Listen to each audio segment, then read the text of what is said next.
Yes, sir. Welcome back to Real Spit with Spitty. I'm your host, Spitty Will, and let's get right back into it. Yes, sir. All right, so the first topic I'm gonna talk about: Tory Lanez getting stabbed 14 times in prison. Man, please free Tory, man. Please, man, till it's backwards. Come on. I've been saying, since we first, heard about the whole shooting incident with him and Meg. I've been saying that he was innocent. I just had a feeling about it. I didn't let any of the internet chatter, the court of public opinion.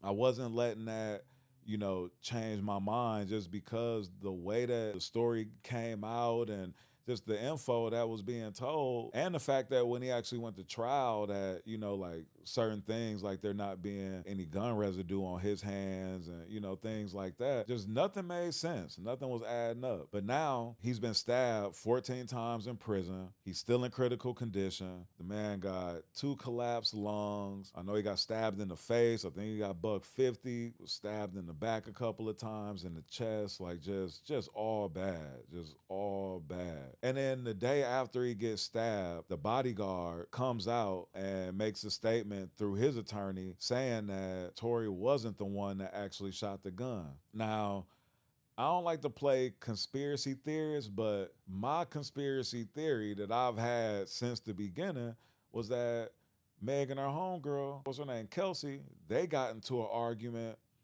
They got into, a heated argument, because both of them Tory was smashing both of them. And so they all drunk, they all, out of their mind. And somehow the gun go off and Kelsey shot her friend. Or, I don't know if there was something where I think there was might have been a struggle for the gun or, something like that. But I just knew that, Tory didn't do it, from the beginning. Now, what I never understood and what I still don't understand is why bruh didn't just say, I didn't do it, this bitch did it. Like, that's what I don't get. I really don't understand, what was going through his mind. I don't know if he was on some no snitching rules. I don't even feel like the snitching rules even apply here. Like, bruh, you're getting accused of shooting a woman, a black woman at that, and you don't just say, I didn't do it, Shorty did it? Like, I don't understand the activity. I don't understand the mindset. And when I say activity, I want to say the simp activity for bro to protect. Why would you be protecting that's not trying to protect you?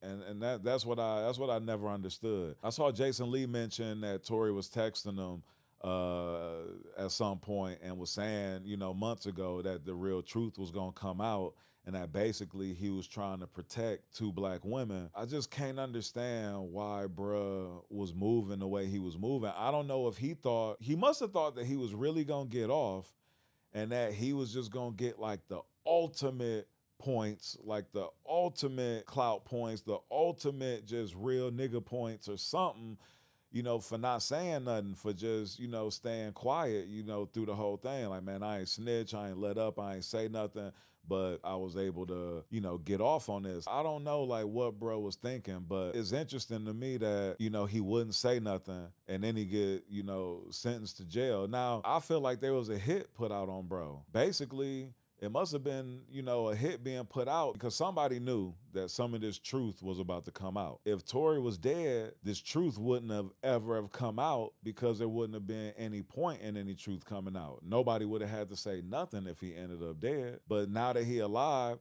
I think the bodyguard, felt bad, like, damn, I'm letting an innocent man sit in jail and now his life in danger. And I mean, he almost lost his life. So you know what? Let me speak out and tell the truth. That's the only thing I can think of with this, just because of how the turn of events happened. Like the day after he gets stabbed up, now the guy's coming out telling the truth and everything. It's just so hard to understand any of the motion, any of the actions, that have happened with this. Why wouldn't you tell what really happened? You're not gonna get deemed as a snitch. I don't know if I mean, man, this dude did an album in jail. Like, he think he Lucius Lyon. Like, I don't get it. Like, I don't know if he just, just wanted to get like some of them real nigga points. Like, all right, like I got locked up. I just don't really understand, but I feel like everybody else needs to go to jail and bruh needs to come home. Like, man, send the bodyguard to jail, send Meg to jail, send Kelsey to jail, man, send everybody to jail, man. Bring bro back home, for real. And then Meg got on her IG on Twitter, I think, posted something, posted a message, and she went as far as calling Tory a demon. And I'm like, damn, like, bro, not even the one saying nothing right now. Like, it's all the fans, it's all the people reacting to Bodyguard coming out and saying what he said. So it's crazy, man. Fellas, protect yourself, for real. Like, at the end of the day, man, you got to protect yourself. And you can't take a rap for nobody else. You can't hold yourself responsible for other people's actions. As we can see, trying to be a real one, if that's, what he thought he was doing, and taking a rap for something that somebody else did, it's not going to, get you in a good place. Now, I'm hoping and throwing some prayers up that this boy Tory, make it through, this stabbing and get out the hospital, get out of jail, and is able to, go back to having a normal life, or as normal of a life as, as one could have, going through everything that he went through. But it's just crazy. We got to protect ourselves out here. You can't take a rap for nobody, because at the end of the day, you ain't got your own back. Don't nobody else got your back. So that's my lesson with it, man. Like, I got my own back. I'm going to always have my back. I'm going to always do me right. And I'm not going to put my fate in the hands of other people, hoping that they tell the truth, or hoping that the truth just comes out, because as we can see, that ain't happening. So, man, I just hope that Tory get a speedy recovery. I hope he come home soon. I hope that all of this, information, comes out clearly, and he's cleared of what he's been, charged with, and that brother's able to come home. To everybody out there, take care of yourself. Look out for yourself, because ain't nobody else gonna look out for you how you gonna look out for you. And that's real spit.